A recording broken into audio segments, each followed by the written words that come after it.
Beredar rekaman di media sosial Telegram yang memperlihatkan suasana kota Bahmut yang porak-poranda Selasa 3 Januari 2023. Tampak bangunan yang rusak hingga serpihan benda-benda yang bertebaran di sepanjang jalan.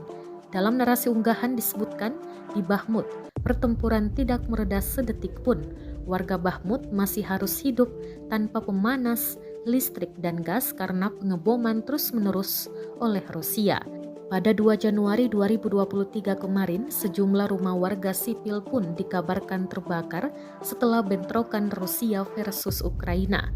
Potret petugas yang berupaya memadamkan api setelah terjadi bentrok tembakan di garis depan Bahmut, Ukraina juga ramai beredar. Tekad Rusia untuk merebut Bahmut, sebuah kota yang tidak begitu penting secara strategis, telah membingungkan banyak pakar militer yang mempertanyakan komitmen besar pasukan dan sumber daya Moskow. Bahmut telah rusak parah dalam pertempuran sengit dan kurang dari 10.000 warga sipil dari populasi sebelum perang sekitar 70.000 diyakini masih tersisa.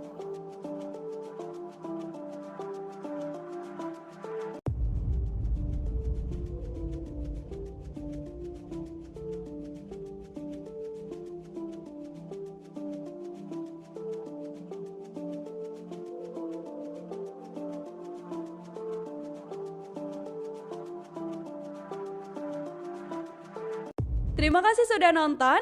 Jangan lupa like, subscribe, dan share ya.